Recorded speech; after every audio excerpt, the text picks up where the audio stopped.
Vinayak classes के online YouTube channel पे स्वागत है। अपनी जो संविधान की श्रृंखला चल रही थी उसको अपन एग्ज़ाम की नज़दीकी की दृष्टि को देखते हुए वो टॉपिक ही मैं आपको पहले करा रहा हूँ जो टॉपिक आपको कम समय में क्या होते हैं कंप्लीट, उन्हीं को मैं पहले लेके आता हूँ आपके लिए, क्योंकि इन टॉपिकों में से क्वेश्चन भी बनते हैं और ये जल्दी भी अपने कंप्लीट हो जाते हैं। तो पिछला टॉपिक अपन ने पढ़ा था मूल कर्तव्य। मूल कर्तव्य के बाद में जो अब अपन टॉपिक लेते हैं आज संविधान की अनुसूचियाँ। संविधान की अनुसूचियाँ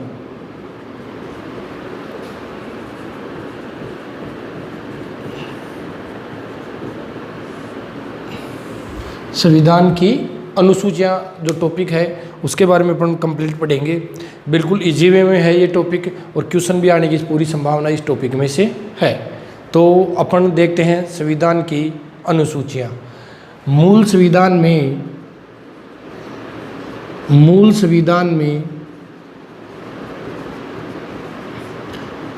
कुल अनुसूचियों की संख्या थी 8। मूल संविधान में अनुसूचियों की संख्या थी कितनी? 8। और वर्तमान में यदि अपन अनुसूचियों की बात करते हैं वर्तमान में इनकी संख्या है 12। वर्तमान में इनकी संख्या कितनी है? 12। जबकि मूल संविधान में अनुसूचियों की संख्या कितनी थी? 8 और वर्तमान में कितनी है? 12। अब ये क्वेश्चन भी है इस जीवे में कि भाई मूल संविधान में कितनी अनुसूचियाँ थी, तो 8 आंसर आएगा, और वर्तमान में कितनी अनुसूचियाँ हैं, तो आंसर आएगा 12 अनुसूचियाँ हैं। अब देखते हैं आगे इन सूचियों में क्या क्या उल्लेखित है, इनके ऊपर अपन चर्चा करेंगे।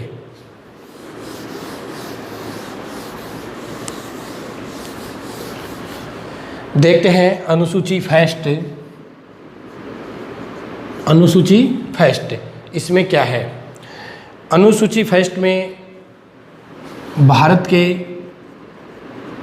के राज्यों व केंद्र शासित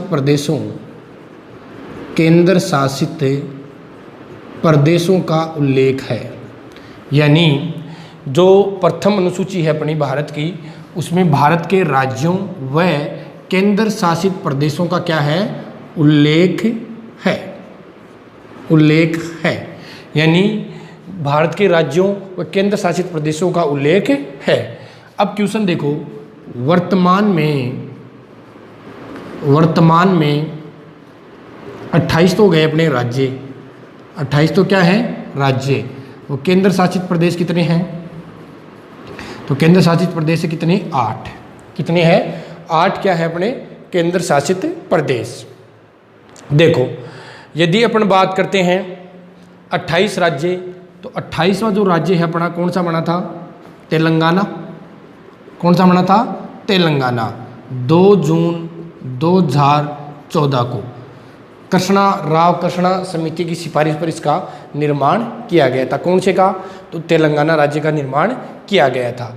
नेक्स्ट केंद्र शासित प्रदेशों की बात करते हैं। पहले थे कितने? 7। फिर के जम्मू कश्मीर व लद्दाख हुआ तो इनकी संख्या हो गई थी कितनी? 9।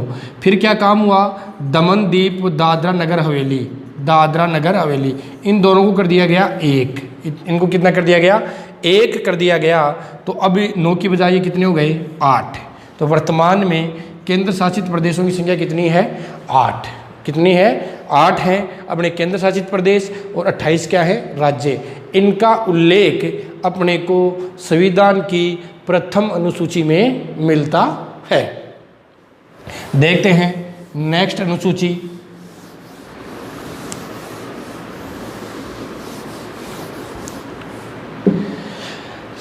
द्वितीय अनुसूची। इसमें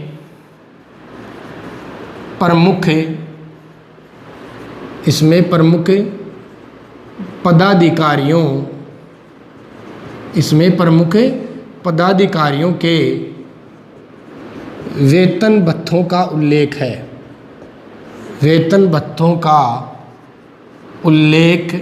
है। इसमें प्रमुख पदाधिकारियों के वेतन भत्तों का उल्लेख है।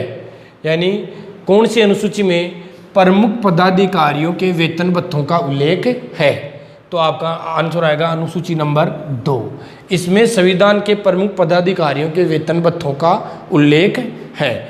अब क्वेश्चन इस प्रकार से न पूछ कर आपको पूछ सकता है कि वर्तमान में जो अपने मेन संवैधानिक पदाधिकारी हैं उनके यानी जो पद है उनको उन पद के लिए कितना वेतन मिलता है। ऐसा क्वेश्चन आपको एग्जाम में भी पूछा जाता है। तो अपन उसको ऊपर देखते हैं कि जैसे राष्ट्रपति का जो वेतन है वो है वर्तमान में 5 लाख रुपए। कितने लाख रुपए है? 5 लाख रुपए। फिर है उपराष्ट्रपति का जो वेतन है वो है 4 लाख रुपए। नेक्स्ट राष्ट्रपति, उपराष्ट्रपति, राज्यपाल का वेतन है 3.5 लाख रुपए। कितना है? 3.5 लाख रुपए किसका वेतन है? राज्यपाल का। राष्ट्रपति का 5 लाख, उपराष्ट्रपति का 4 लाख, राज्यपाल का 3.5 लाख रुपए वेतन है। इसके बाद में अपन बात करते हैं सुप्रीम कोर्ट के मुख्य न्यायाधीश। इसको वेतन मिलता है 2,80,000। नेक्स्ट जो सुप्रीम कोर्ट के अन्य न्यायाधीश होते हैं उनको वेतन मिलता है 2,50,000। नेक्स्ट हाई कोर्ट का मुख्य न्यायाधीश को मिलता है 2,50,000 व जो अन्य न्यायाधीश होते हैं उनको मिलता है 2,25,000। तो मैंने आपको बताया यहाँ कि जो अपने वर्तमान में प्रमुख पदाधिकारी हैं उनका वेतन, तो ये आपके राजस्थान पुलिस की दृष्टि से काफ़ी क्या है भी इम्पोर्टेंट है कि आपको वेतन पूछ सकता है कि किस पदाधिकारी का कितना वेतन है। तो देख लो, राष्ट्रपति का 5 लाख रुपए, उपराष्ट्रपति का 4 लाख रुपए, राज्यपाल का 3.5 लाख रुपए, सुप्रीम कोर्ट के मुख्य न्यायाधीश का 2,80,000 रुपए, सुप्रीम कोर्ट के अन्य न्यायाधीशों का 2,50,000 रुपए, हाई कोर्ट के मुख्य न्यायाधीश का 2,50,000 रुपए और अन्य न्यायाधीशों का 2,25,000 रुपए क्या है? वेतन है। तो आपको इस चीज़ का विशेष ध्यान रखना है कि वर्तमान में प्रमुख पदाधिकारियों के वेतन कितने कितने हैं। नेक्स्ट अनुसूची,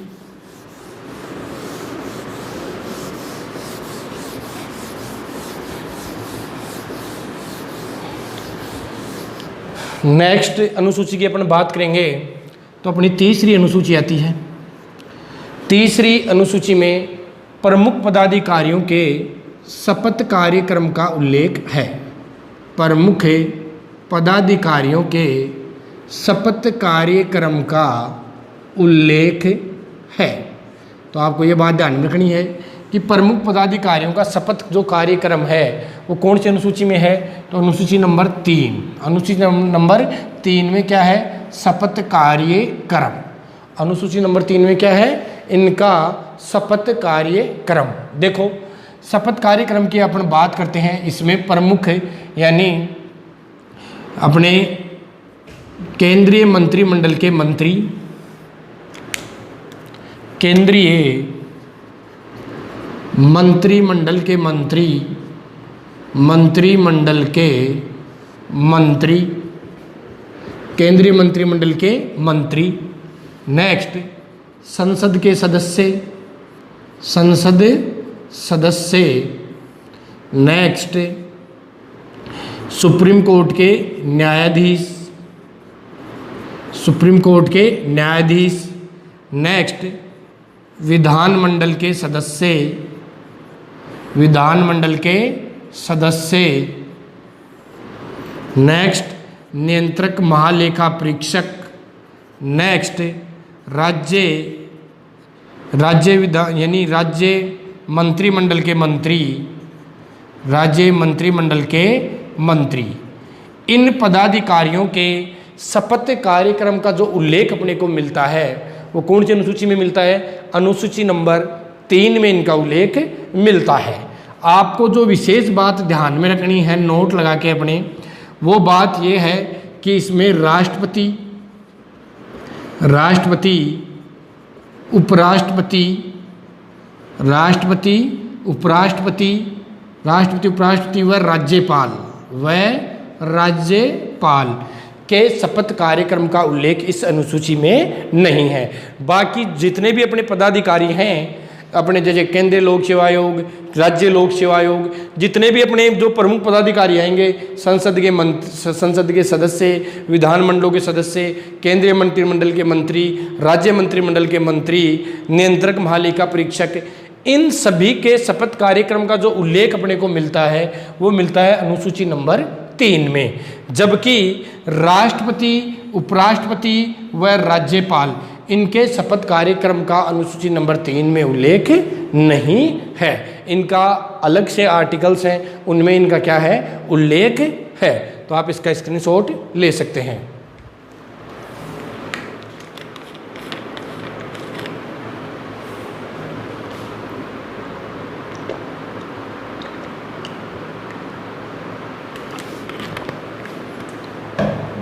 देखते हैं नेक्स्ट।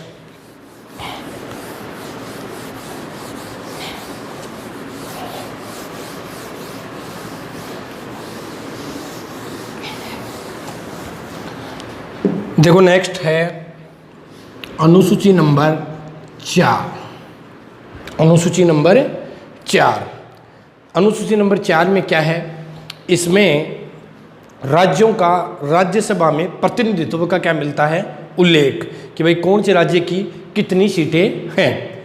तो देखो राज्यों का राज्यसभा में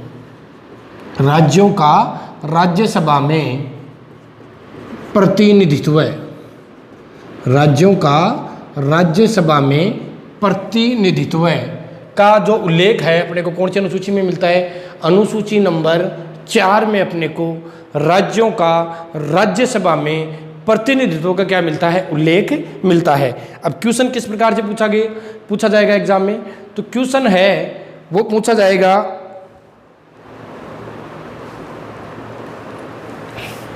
जो क्वेश्चन है वो पूछा जाएगा कि कौन से राज्य की कितनी सीटें हैं। तो देखो मैं आपको राज्य बता देता हूं। यूपी की सर्वाधिक कितनी सीटें हैं, यहाँ पर 31। कितनी सीटें हैं, 31 सीटें हैं। महाराष्ट्र की अपन बात करेंगे तो 19 सीटें हैं। महाराष्ट्र की कितनी सीटें हैं, 19 सीटें हैं। फिर उसके बाद में अपन बात करते हैं तमिलनाडु की, तो तमिलनाडु की बात करते हैं तो कितनी सीटें हैं, 18। कितनी सीटें हैं, 18 हैं। पश्चिमी बंगाल की व बिहार की यदि अपन सीटों की बात करते हैं तो दोनों की कितनी कितनी है, 16। कितनी सीटें हैं, 16 सीटें हैं। तो देखो यूपी की सर्वाधिक 31 सीटें हैं, महाराष्ट्र की 19 सीटें हैं, तमिलनाडु की 18 सीटें हैं, पश्चिम बंगाल की और बिहार की दोनों की कितनी है, 16 सीटें हैं। किसमें, राज्यसभा में। नेक्स्ट कुछ क्वेश्चन इस प्रकार से भी आ सकते हैं, जैसे अपने राजस्थान की व उड़ीसा की जो राज्यसभा में जो सीटें हैं वो कितनी है, 10। कितनी सीटें हैं, 10। राजस्थान की और उड़ीसा की दोनों की कितनी सीटें हैं, 10 और 10। नेक्स्ट मध्य प्रदेश, आंध्र प्रदेश व गुजरात। मध्य प्रदेश, आंध्र प्रदेश व गुजरात, इन तीनों की हैं 11 और 11। यानी इन तीनों में कितनी सीटें हैं राज्यसभा में, 11 और 11। राजस्थान और उड़ीसा की कितनी है, 10 और 10। नेक्स्ट अपन बात करेंगे पंजाब, तेलंगाना व असम। पंजाब, तेलंगाना व असम की कितनी सीटें हैं, 7 और 7। कितनी सीटें हैं, 7 इनकी क्या है, सीटें। मध्य प्रदेश, आंध्र प्रदेश, गुजरात की कितनी है, 11 और 11। राजस्थान और उड़ीसा की कितनी है, 10 और 10। नेक्स्ट और देख लो 1-2 सीटें। हरियाणा व छत्तीसगढ़ की कितनी है, 5 और 5। उत्तराखंड व दिल्ली, इनकी कितनी सीटें हैं, 3। झारखंड की कितनी सीटें हैं, तो आंसर आएगा 6 सीटें। कितनी सीटें हैं, 6 सीटें किसकी हैं, झारखंड की। तो ये आपकी प्रमुख राज्यसभा की सीटें हैं जो कि अमूमन एग्जाम में पूछी जाती हैं। तो राज्यों का राज्यसभा में क्या है, ये प्रतिनिधित्व है। क्या है, प्रतिनिधित्व है। तो ये अनुसूची नंबर कौन सी है, 4। आप इसका भी स्क्रीनशॉट ले सकते हैं।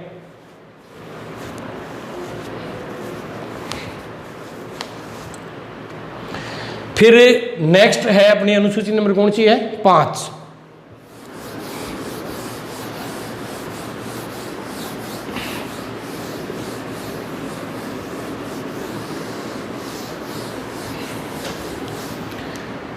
देखो अनुसूची नंबर 5, अनुसूची नंबर 5 में अपन उल्लेख किस चीज़ का मिलता है अपने को, तो इसमें जनजातीय क्षेत्रों के लिए क्या किए गए हैं, विशेष प्रावधान। क्या किए गए हैं, विशेष प्रावधान। 5 और जो 6वीं अनुसूची है, ये आपको एक साथ बताता हूँ मैं, इनमें थोड़ा बहुत डिफरेंस है जो आपको समझना पड़ेगा कि जो अपने अनुसूचित जाति व जो उनके क्षेत्र हैं उनके लिए इन दोनों में ही क्या है, विशेष प्रावधान। कौन कौन सी में, अनुसूची नंबर 5 में व अनुसूची नंबर 6 में क्या किए गए हैं, विशेष प्रावधान किए गए हैं। तो देखो अनुसूची नंबर 5 में अनुसूचित जाति व क्षेत्रों के लिए विशेष प्रावधान, क्षेत्रों के लिए विशेष प्रावधान। तो देखो अनुसूचित जाति व क्षेत्रों के लिए क्या है, इसमें विशेष प्रावधान है। यानी कि कह सकते हैं कि राजस्थान के, जैसे आपको पूछे कि राजस्थान में बांसवाड़ा, उदयपुर और डूंगरपुर में जो जनजातियां हैं उनके लिए प्रावधान कौन सी अनुसूची के अंतर्गत उल्लेखित हैं, तो आपका आंसर आएगा अनुसूची नंबर 5। आपको पूछे झारखंड की जनजातियों के लिए विशेष प्रावधान कौन सी अनुसूची में वर्णित हैं, तो भी आपका आंसर आएगा अनुसूची नंबर 5। नेक्स्ट, इन यानी टीएसपी क्षेत्रों के लिए एक 20 सदस्यीय समिति का भी क्या किया जाता है, गठन। यानी 20 सदस्यीय समिति का भी क्या किया जाता है, गठन किया जाता है। और इन क्षेत्रों में, ये जो दुर्गम क्षेत्र होते हैं, अनुसूचित क्षेत्र होते हैं, उनमें राज्यपाल, चाहे से केंद्र का कानून हो चाहे से कोई राज्य सरकार का कानून हो, उसको यानी यदि इनके लिए सूटेबल वो नहीं है तो उसको रोकने की सिफारिश भी राष्ट्रपति को कर सकता है। कौन कर सकता है, तो राज्यपाल। कौन कर सकता है, राज्यपाल। नेक्स्ट, अब इसमें बात करते हैं अनुसूची नंबर 6 में अनुसूचित क्षेत्रों व अनुसूचित जातियों के लिए विशेष प्रावधान किए गए हैं। कौन से के लिए, कौन से राज्यों के लिए, तो आप याद रख सकते हो MMTA, यानी मेघालय, मिजोरम, त्रिपुरा व असम प्लस दार्जिलिंग, इनके लिए विशेष प्रावधान कौन सी अनुसूची में है, तो अनुसूची नंबर 6 में, अनुसूची नंबर 6 में है। अब देखो ये जो MTS की LDC की एग्जाम लगी थी उसमें ये क्वेश्चन आया था कि निम्नलिखित में से किस राज्य की जनजाति क्षेत्रों का उल्लेख अनुसूची 6 में वर्णित नहीं है। तो देखो एक हो गया मेघालय, मिजोरम, त्रिपुरा व असम। यदि अपन बात करते हैं तो उसमें यानी मेघालय, मिजोरम, त्रिपुरा, असम, उसमें क्या काम किया गया, मेघालय नहीं था ऑप्शन में, दे दिया गया मणिपुर। तो मणिपुर का उल्लेख अनुसूची नंबर 6 में नहीं है। इनको छोड़कर यानी मेघालय, मिजोरम, त्रिपुरा, असम और दार्जिलिंग को छोड़कर बाकी के राज्यों की जनजातियों की यदि बात करता है आपसे तो आंसर आएगा अनुसूची नंबर 5। तो आंसर आएगा अनुसूची नंबर 5 आंसर आएगा। बाकी सभी इनका जो आंसर है वो आएगा अनुसूची नंबर 6। इनको छोड़कर सभी का आंसर क्या आएगा, अनुसूची नंबर 5। इन क्षेत्रों के लिए एक होती है यहाँ पर जनजातीय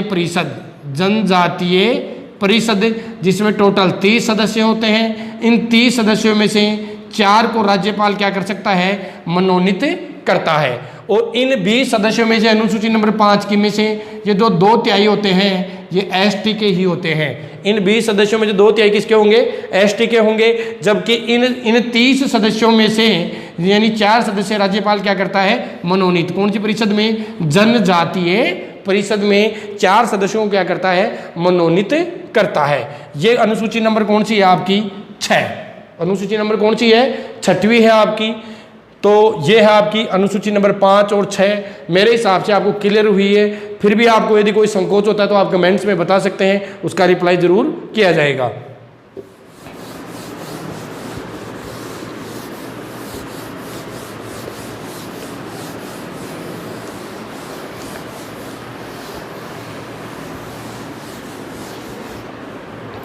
नेक्स्ट देखते हैं अनुसूची नंबर 7।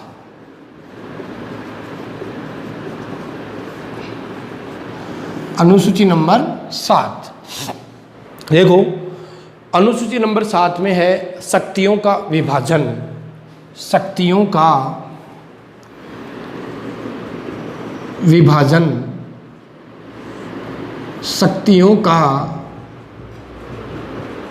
विभाजन, शक्तियों का विभाजन की बात करते हैं।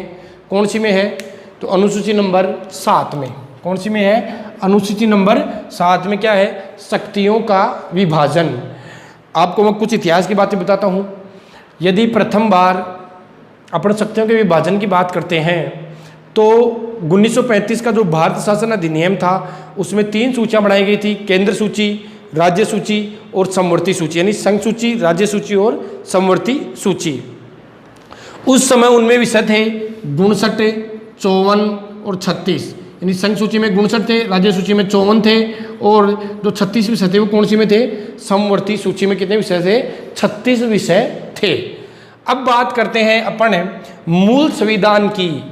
मूल संविधान, मूल संविधान की यदि अपन बात करते हैं, मूल संविधान की यदि अपन बात करेंगे तो मूल संविधान में अपनी है एक तो संघ सूची, एक है अपनी राज्य सूची, एक अपनी कौन सी है? समवर्ती सूची।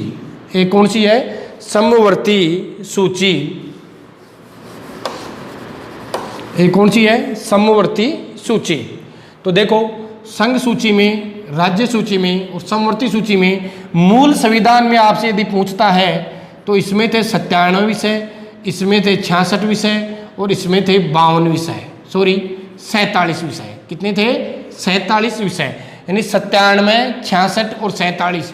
ये तो किसकी बात है? मूल संविधान की। किसकी बात है? मूल संविधान की बात है। जबकि अपन बात करते हैं वर्तमान की। वर्तमान में इसमें है 100 विषय, इसमें है 61 विषय और इसमें है 52 विषय, यानी इसमें से 5 माइनस कर दिए गए और 5 इसमें क्या कर दिए गए? प्लस कर दिए गए, यानी इसमें जोड़ दिए गए हैं। तो बात है कि मूल संविधान में संघ सूची में कितने विषय थे? तो आपका आंसर आएगा 97 विषय, राज्य सूची में 66 विषय व समवर्ती सूची में मूल में कितने थे? 47। वर्तमान में संघ सूची में 100, राज्य सूची में 61 और समवर्ती सूची में कितने हैं? 52 विषय है। इसमें 42वें संविधान संशोधन 1976 के द्वारा इसमें से 5 घटा दिए गए और इसमें 5 क्या कर दिए गए? जोड़ दिए गए। ये भी आपको थोड़ा सा ध्यान में रखना है। नेक्स्ट, अब जो क्वेश्चन जो नेक्स्ट पूछा जाता है एग्जाम में, कौन सा पूछा जाता है? वो क्वेश्चन है विषय, कि भाई संघ सूची के मेन विषय कौन से हैं, राज्य सूची के मेन विषय कौन से हैं और समवर्ती सूची के मेन विषय कौन से हैं। तो देखो, संघ सूची के मेन विषयों की अपन बात करते हैं तो जैसे इसमें अपन बात कर सकते हैं परमाणु, परमाणु, संचार, रेल, बंदरगाह, रेल बंदरगाह, एनएच, इसके अलावा इनकम टैक्स, आयकर। नेक्स्ट बात कर सकते हैं इसमें परमाणु, संचार, रेल, बंदरगाह, एनएच, सेना, सेना, माप तोल के मानक, माप तोल के मानक, माप तोल के मानक। नेक्स्ट डाकघर, डाकघर ये राज्यों का नहीं होता है, ये कई बार एग्जाम में पूछा गया है कि राजस्थान डाकघर नहीं मिलेगा आपको लिखा हुआ, आपको सब जगह मिलेगा, चाहे जो गांव में हो, डाणी में हो। भारतीय डाकघर, भारतीय डाकघर श्रीमाधोपुर, भारतीय डाकघर नीम का थाना, ऐसे नहीं मिलेगा कि राजस्थान डाकघर श्रीमाधोपुर, ऐसा उल्लेख नहीं है। उसमें आपको लिखा हुआ मिलेगा भारतीय डाकघर। तो डाकघर भी किसका विषय है? तो संघ सूची का विषय ही है। नेक्स्ट संघ सूची के विषय में अपन बात करते हैं तो इसी में आपका शेयर मार्केट, शेयर मार्केट ये भी किस सूची का विषय है? तो संघ सूची का विषय ही है। नेक्स्ट अब बात करते हैं राज्य सूची के प्रमुख विषयों की। रुपया भी किस में आ जाएंगे? रुपया वो भी किस में आएगा, तो संघ सूची में ही आएगा। अब बात करते हैं अपन राज्य सूची के प्रमुख विषयों की।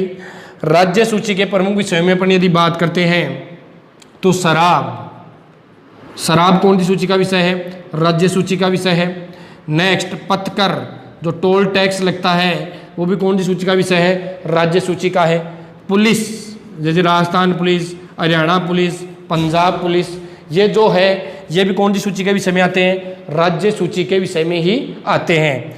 नेक्स्ट अपन बात करते हैं मेले, साफ सफाई, मेले साफ सफाई, मेले साफ सफाई, कृषि, मेले साफ सफाई, कृषि, ये भी कौन सी सूची में आते हैं, राज्य सूची में। विद्युत कर, विद्युत कर, ये भी कौन सी सूची के अंतर्गत आता है, तो राज्य सूची के अंतर्गत ही आते हैं। नेक्स्ट समवर्ती सूची में पहले तो आपको ये 5 विषय जोड़े गए, उनका ध्यान रखना है। प्राथमिक शिक्षा, प्राथमिक शिक्षा, परिवार नियोजन कार्यक्रम, परिवार नियोजन कार्यक्रम, परिवार नियोजन कार्यक्रम या जनसंख्या नियंत्रण कार्यक्रम। नेक्स्ट है माप तोल, तो आपको विशेष ध्यान रखना है, माप तोल समवर्ती सूची का विषय है, जबकि माप तोल के मानक कौन सी सूची के विषय में आते हैं, तो संघ सूची के विषय में आते हैं। नेक्स्ट माप तोल के बाद में इसमें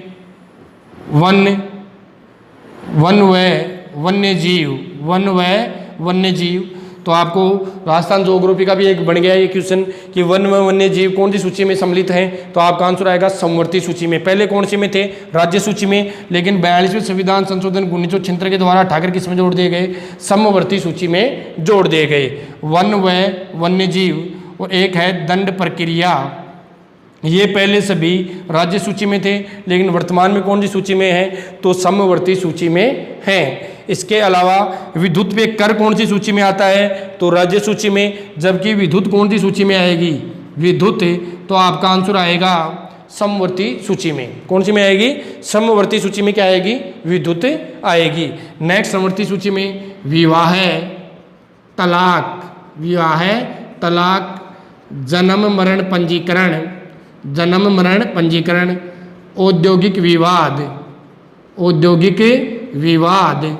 नेक्स्ट जो अपनी अखबार प्रेस होती है, अखबार प्रेस, वो भी कौन से में आते हैं, तो समवर्ती सूची के अंतर्गत ही आते हैं। तो ये आपकी 3 प्रमुख जो सूचियां हैं वो कौन सी अनुसूची में आती हैं, अनुसूची नंबर 7 में। कौन से में आती हैं, अनुसूची नंबर 7 में ये 3 अनुसूचियां आती हैं, संघ सूची, राज्य सूची व समवर्ती सूची। यदि अपन बात करते हैं, इसमें मूल संविधान में संघ सूची में 97 विषय थे, राज्य सूची में 66 और समवर्ती में 47 थे। वर्तमान में संघ सूची में कितने हैं, 100 विषय। 42वें संविधान संशोधन 1976 के द्वारा इसमें से 5 घटाक दिए गए और समवर्ती सूची में जोड़ दिए गए, तो इसमें हो गए 61 और इसमें कितने हो गए 52। इसके अलावा जो क्वेश्चन पूछ सकता है वो पूछ सकता है आपको कि कौन सी सूची का कौन सा विषय है, तो मैंने आपको मेन कंप्लीट बता दिए, आयकर, सेना, परमाणु, संचार, रेल, बंदरगाह, एनएच, रुपये, शेयर मार्केट, डाकघर, माप तोल के मानक, ये सब के सब कौन सी सूची के अंतर्गत आते हैं, तो संघ सूची के अंतर्गत आते हैं। नेक्स्ट शराब, पथकर, पुलिस, मेले, साफ सफाई, कृषि, विद्युत के ऊपर कर, और आप कह सकते हो इसी में आप कारागाह है, कारागाह यानी जेल, वो भी किस में आते हैं, राज्य सूची के अंतर्गत आते हैं। नेक्स्ट समवर्ती सूची में प्राथमिक शिक्षा, परिवार नियोजन या जनसंख्या नियंत्रण कार्यक्रम, मापतोल, वन्य जीव, दंड प्रक्रिया, विद्युत, विवाह तलाक, जन्म मरण पंजीकरण, औद्योगिक विवाद, अखबार प्रेस, ये सब के सब कौन सी सूची के हैं, समवर्ती सूची के विषय हैं। तो इस प्रकार से आपकी कितनी अनुसूचियाँ हो गई कंप्लीट, 7 अनुसूचियाँ क्या होती हैं आपकी कंप्लीट होती हैं। जो 5 अनुसूचियाँ बच गई उनको अपन नेक्स्ट क्लास में पढ़ेंगे। जय हिंद, जय भारत।